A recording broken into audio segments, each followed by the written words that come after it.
what Schwasic is a great shot. A Schwasic is like a vista, but with a certain je ne sais quoi about it. Schwasic. Don't forget it.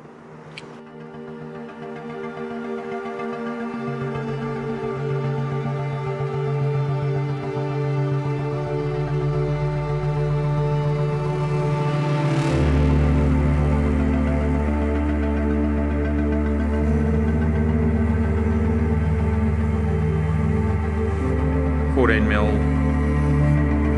14.5 actually mil at f4, 1/25 of a second, ISO 3200, which looks pretty damn good on a Z9. And focus is way out there. It's sort of on the other side of the river. That's where I've set it using focus magnification. And that's just beautiful. The horizon's nice and flat. City buildings look pretty straight, and they're playing some sort of game of like racquetball here, some sort of racquetball style game. But I'm really impressed by this lens. If you're good with manual focus, this can really work.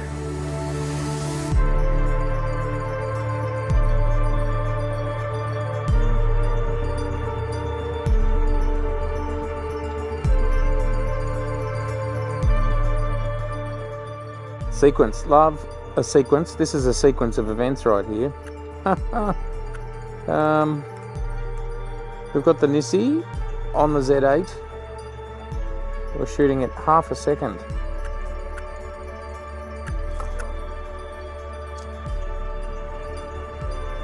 We'll see how it goes, but we're in the beautiful laneways of Melbourne with the Nisi on the Z8. There it is there.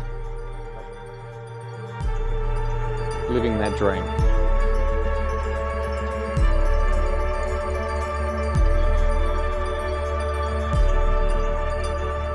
Well, I have to say it's nice to be out with some gear that's not under embargo, so I don't have to be scared about everybody looking at everything, because it happens.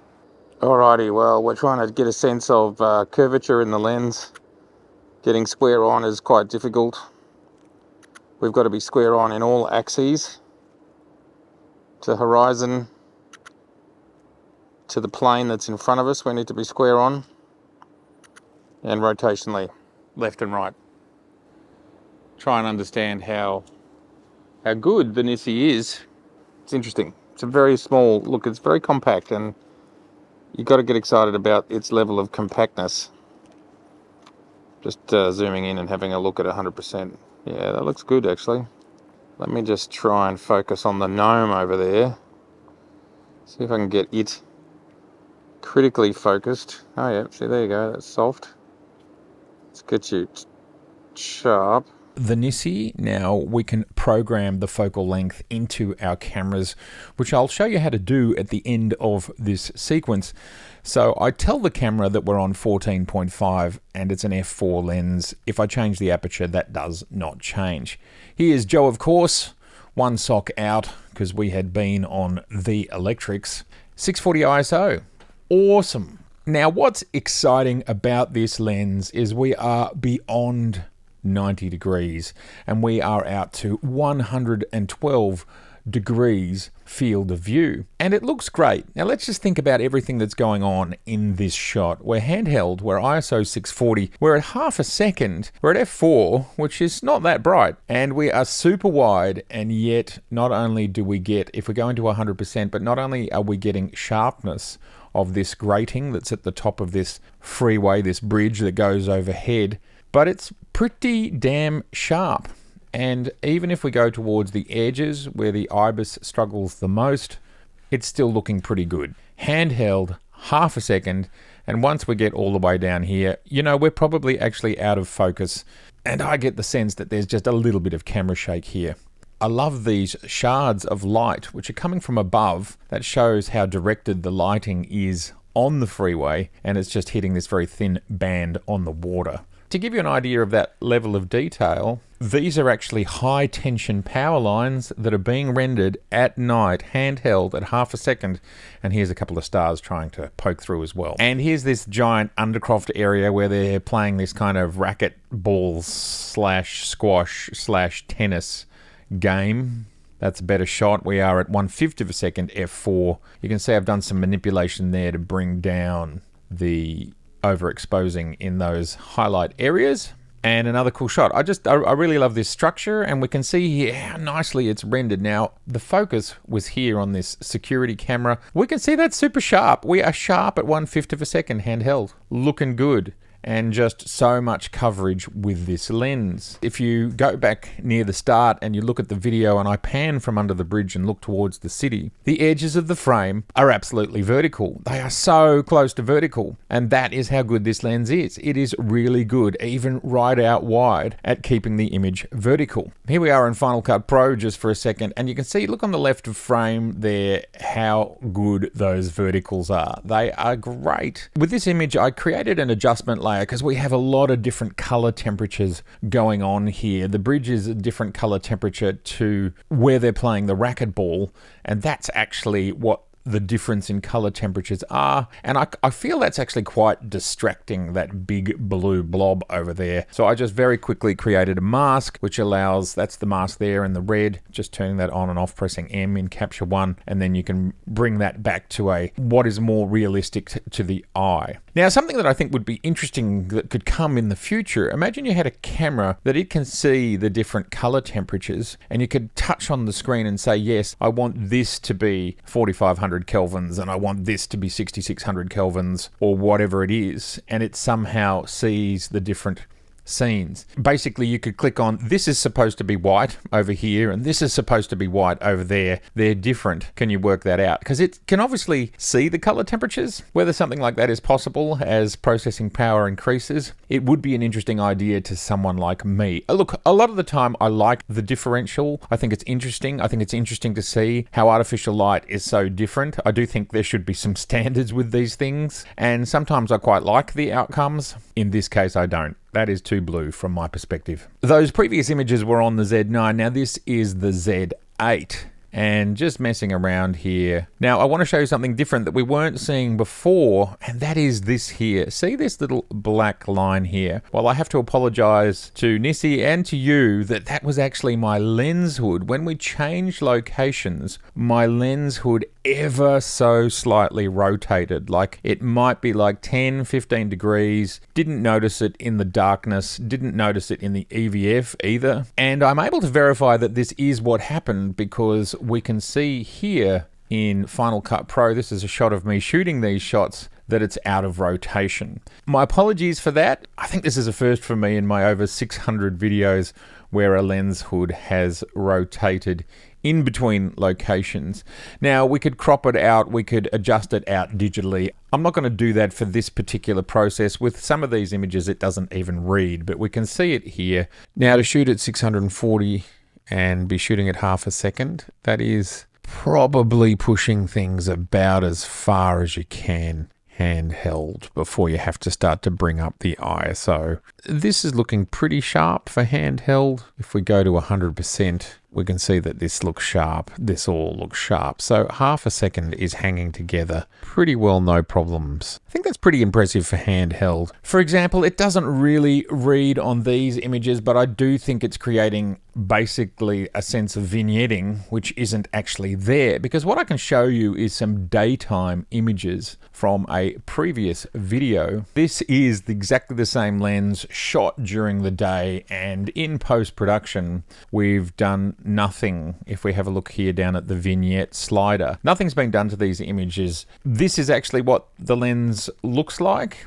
and what we're seeing in the corners is that very slight rotation. So this is a lesson to us all, including me. Make sure, especially when you've got wider lenses, because wider lenses have these different hoods which don't go all the way around. They are actually scooped out. They're scooped out areas to let the image come in the correct spot. And those scooped out areas are very important. Whereas if you just have a fully circular lens hood, which as your lenses get longer, they are all circular, so it doesn't matter where they are in their rotation. One thing to keep in mind, of course, is your fully rounded hood. It doesn't matter if it's locked in place for optical reasons, but it may fall off the lens if it's not locked in place. So please do lock your lens hoods in place to ensure they don't fall off, and when it comes to wider lenses, they don't affect your image. Again, just look at this. No sign at all of vignetting. So when we go back to these other images, don't worry about vignetting. Now we know that I artificially introduced vignetting that's not there. Let's move on, and I'll keep reminding you. At 100%, how sharp this lens is and the quality of the rendition. This is what we're interested in. So we know there's no vignetting. We know the verticals are straight. And sharpness. This is 100%. In reality, you don't need to go any further. I believe this lens would be used for a lot of these sort of things. So again, these very light black aberrations down here and here. Sharpness is here on the building. Again, we can just see pixel for pixel. That is rendering fantastically. We're at 1/6 of a second. We can see that at 640 ISO, 1/6 of a second, f4. This is a really useful focal length for tight spaces, cities, travel, interiors, and you can get away with it shooting at night, no problem.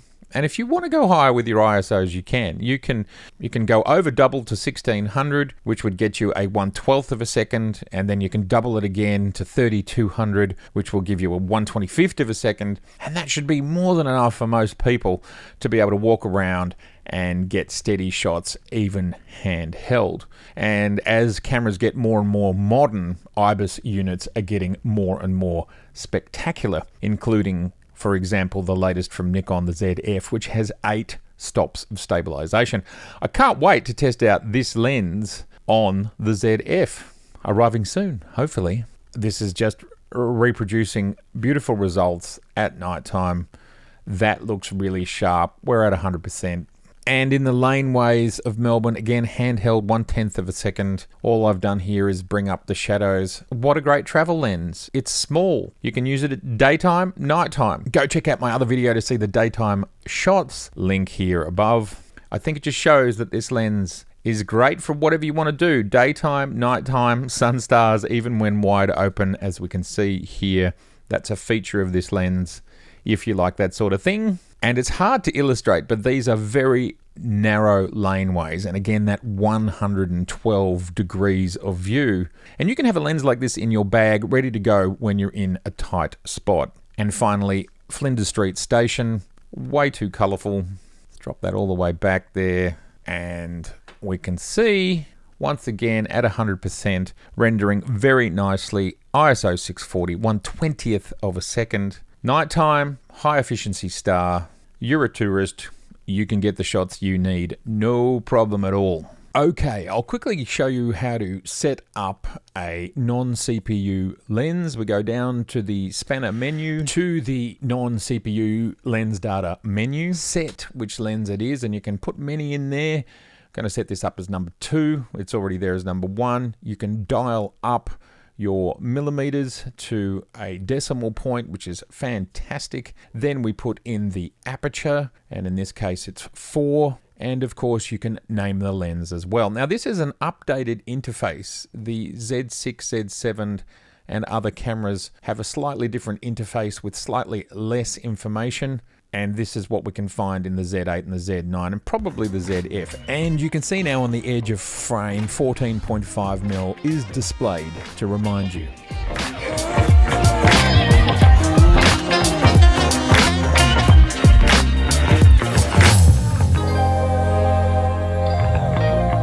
Yeah, there's a really lovely perspective that you get from this type of lens.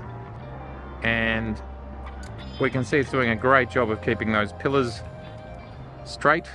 And there's not much to say. We're at 14.5mm, we're at f4, and it is fully nighttime, and we're getting great results. And this will be the same on any Z camera, to be able to achieve similar results. Now, I'm shaking the camera a fair bit, and the stabilization is doing a great job.